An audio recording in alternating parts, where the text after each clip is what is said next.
আমি সেলিনা আক্তার সহকারী শিক্ষক হিসেবে এই বিদ্যালয়ে যোগদান করেছি 2023 সালের 22শে জানুয়ারি।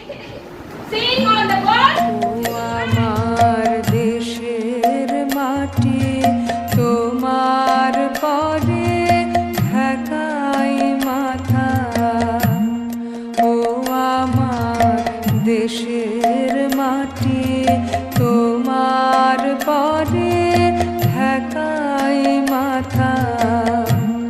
তোমাতে বেশময়ীর,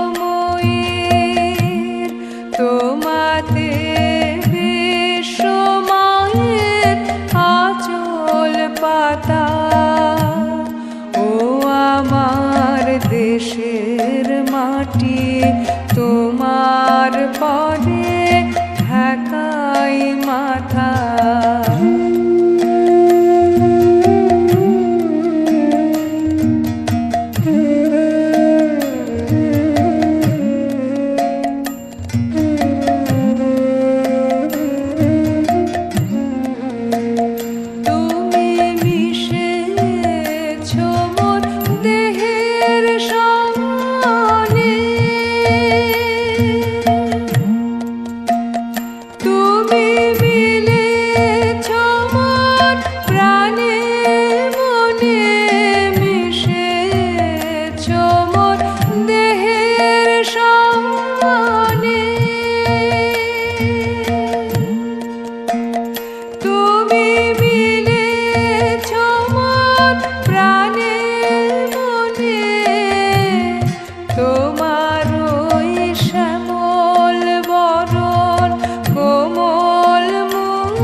এবং আপনার এই বিদ্যালয়ের অবদান সম্পর্কে যদি একটু বলেন।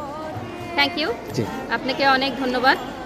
যে আমি সেলিনা আক্তার সহকারী শিক্ষক হিসেবে এই বিদ্যালয়ে যোগদান করেছি 2023 সালের 22শে জানুয়ারিতে। আমার শিক্ষাগত যোগ্যতা হচ্ছে আমি ইডেন মহিলা কলেজ থেকে ইংলিশে অনার্স এবং মাস্টার্স কমপ্লিট করেছি। তারপরে আমি চাকরির জন্য পরীক্ষা দিই এবং প্রথমবার দেওয়ার পরে আমার শিক্ষকতা পেশায় হয় না এবং দ্বিতীয়বার পরীক্ষা দিয়ে আমি শিক্ষকতা পেশায় যোগদান করছি।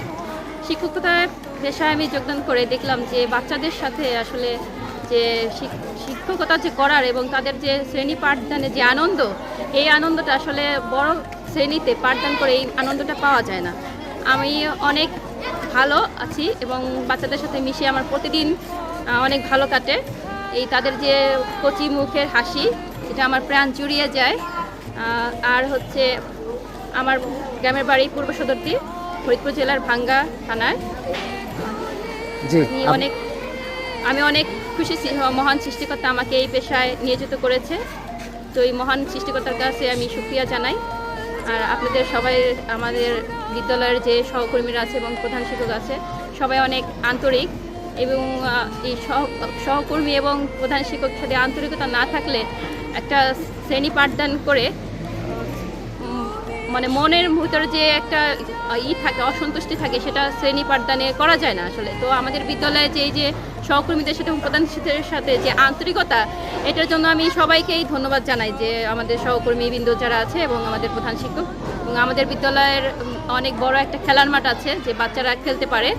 এই জন্য মানে প্রতিটি বিদ্যালয়ে যদি এরকম খেলার মাঠ থাকে, বাচ্চারা যদি খেলতে পারে, বাচ্চাদের শারীরিক বিকাশ যে বিকাশের সুযোগ, এটা যেন মানে হচ্ছে করে দেওয়া হয়। প্রতিটি প্রাথমিক বিদ্যালয়ের বাউন্ডারি সিস্টেম এবং হচ্ছে খেলার মাঠের সিস্টেম, বাচ্চাদের শুধু লেখাপড়ার দিকে না, তারা যেন শৈশব কৈশোরে শারীরিকভাবে বেড়ে উঠতে পারে।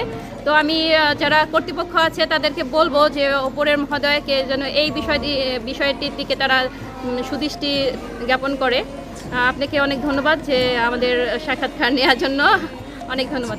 জি, অনেক তোমার